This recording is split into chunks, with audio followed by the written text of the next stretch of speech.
from Australia. We have 3 kids at KISC. I'm teaching at KISC here full time. I come from a missionary background. My mother was a missionary kid, and then when I met Kylie, she had a real missionary heart, and those 2 things married together with my own desire just to be of service in some way, and you combine that with my love of teaching, and everything sort of fitted for us to come here. George is really getting into his sports. He loves playing football, so he's able to take advantage of the sports clubs here. Oscar's made some great friends here, and Bronte is busy organising everybody in kindy, which is great. We'd spent 4 years back in Australia, but for the last couple of years we really felt God sensing us or calling us back to serve at KISC long term and full time. David's always wanted to teach, and he has felt that he's been called into teaching and he's been gifted to teach.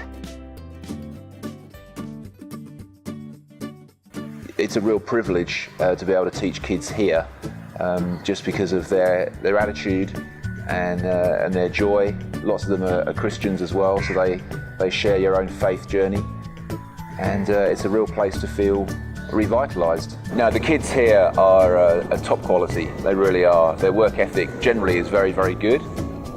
Behaviour management issues are almost nothing to speak of, really.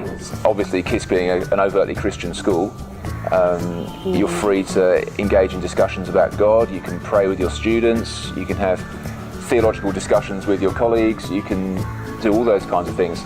In government schools back in Australia and the UK, they might be great places to work, and you still have great kids to work with, but obviously it's a lot harder to exercise your faith overtly in a state government school. Look at this, see? Mr. Colville rocks so much, see?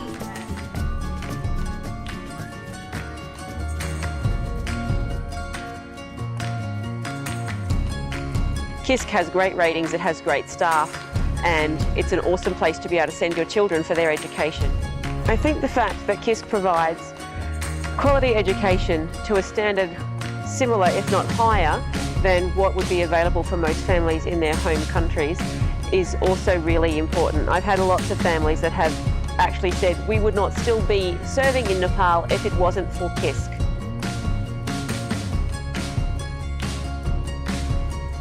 KISC exists to serve the wider Christian community, particularly mission community in Nepal, and without KISC, a lot of families who've invested many years in Nepal integrating with the culture and learning the language would be forced to return home. So some people consider teaching as not doing real work for God in Nepal, but it's just not true. I think God equips in different ways, and He gives people different gifts, and you can use those in your career, whatever they may be. And I'm just happy that I can use mine in the calling that God's given us.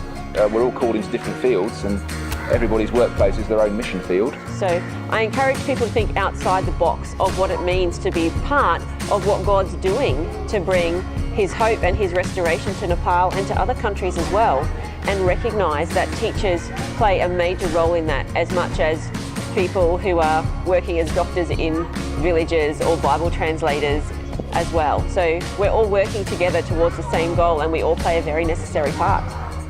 It's an awesome experience to be part of the community. Absolutely. I think KISC can be, although KISC in some ways can be quite a challenging place to work, it's also a very joyful place to work and a very rewarding place to work as well. So if you're thinking at all about coming over to KISC, I would honestly say check the website out, ask around, and even come out, and you won't be disappointed.